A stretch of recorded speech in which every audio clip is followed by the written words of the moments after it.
Good morning.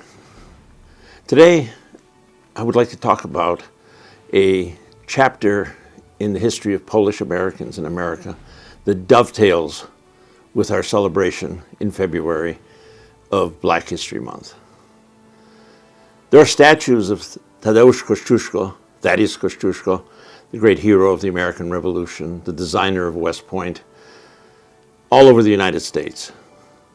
We have one here in Detroit. Stands on Michigan Avenue across from the great MGM casino. It's a replica of the statue that stands at the Royal Palace in Krakow.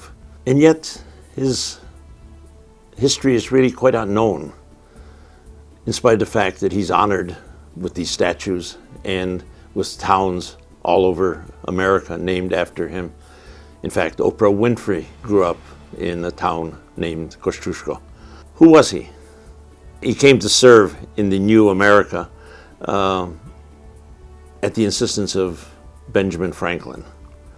He had left his native Poland because of a disappointment and because he felt that he had been driven out of the society by the caste system, the system of very rigid classes that prevented him from marrying the woman he loved because her family was so highborn.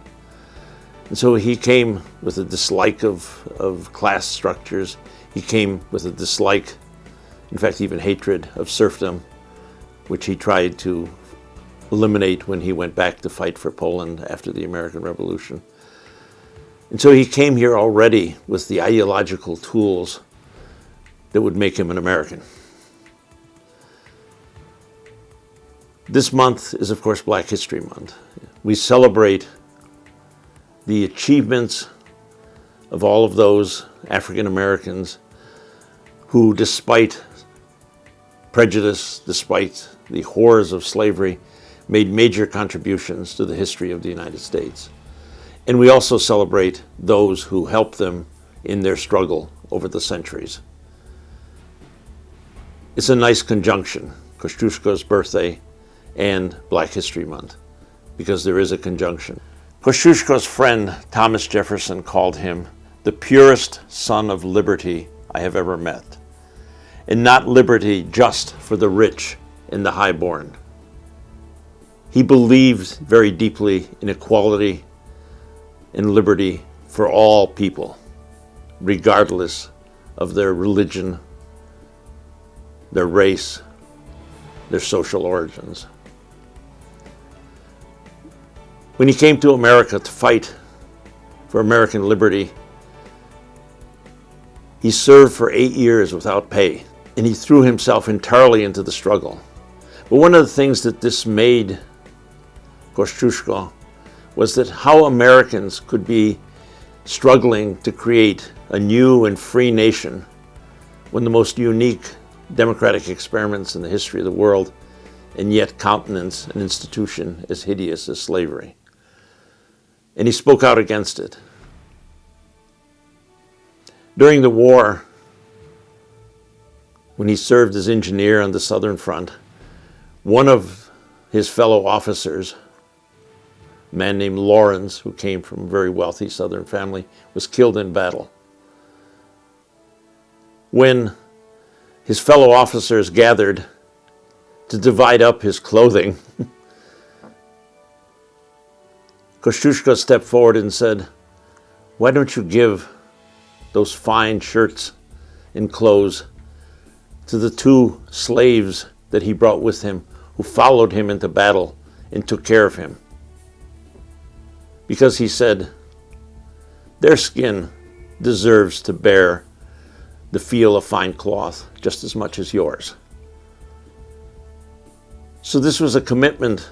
It was not theoretical and abstract, but real. He lived it out every day in his dealings with people. His closest friend and aide de camp was a free black man, Agrippa Hull. Together they served throughout most of the revolution. And when the revolution ended, Kościuszko asked his friend, "Would you come back to Poland with me?" Mr. Hall, who was a free African American, decided after some contemplation that he would not. He would stay in his native land, the United States, which he had fought to free alongside Kościuszko, and became a relatively successful small businessman as a caterer and caretaker of buildings in New England. When Kościuszko came back to America, having struggled bravely against Austria, Prussia, and Russia for the independence of his country, and having spent several years after suffering a great wound in the prisons of Catherine the Great, the first thing he did is to take a long and arduous journey to visit his friend Agrippa Hull. It was a deep friendship that he developed.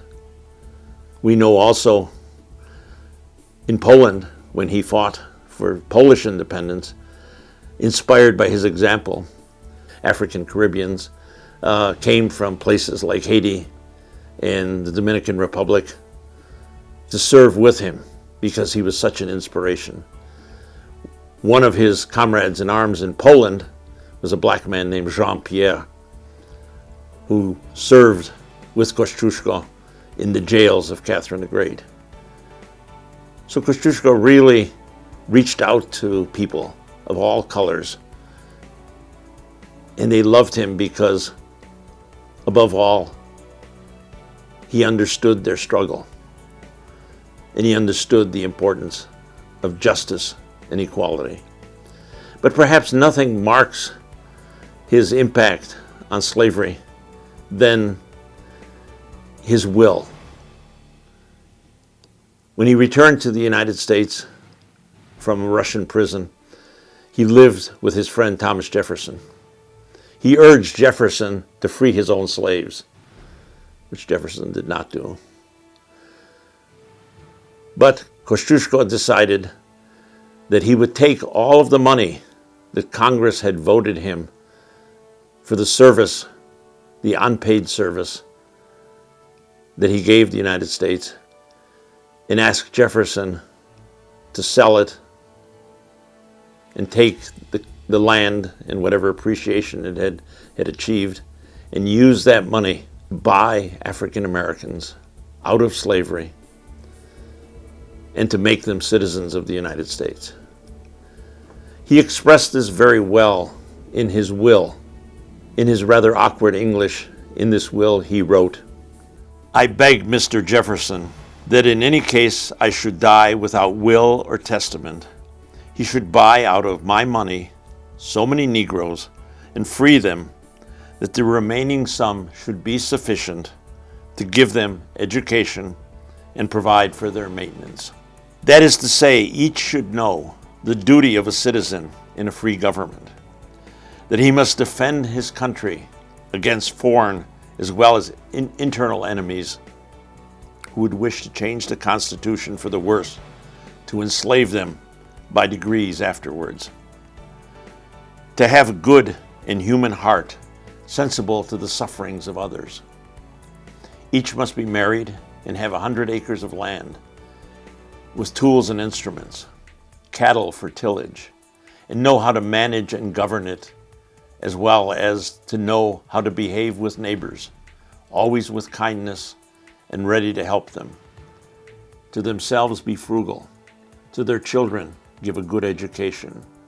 I mean, it's to the heart and duty of the country. In gratitude to me, to make themselves as happy as possible. Unfortunately, the will was never carried out as Kościuszko had intended. It got tied up in the courts. Jefferson and other executors did not want to use the money to free slaves and settle them in the United States, but rather to free slaves and send them back to Africa, which was against what Kościuszko wanted.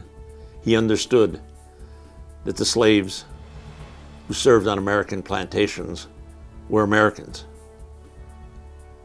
They'd helped build the land, and they deserved to stay here as citizens. Eventually, it got caught up in court challenges. Other claims were made against the money. Some of the money was embezzled. A lot of it went for lawyers' fees. We think eventually part of it was used to finance a school for free African slaves in the North. But even though the will was not carried out as Kościuszko had wished, his presence in the courts and in the newspapers for over 30 years after his death kept alive the issue of the evil of slavery and of Kościuszko's desire to end it in the United States. Kościuszko deserves to be counted among the first abolitionists among the citizens of the United States. It's a good time now in Black History Month to remember the way in which these virtues of Kościuszko, which came out of his own Polish culture, were transplanted to America and played a role in American history.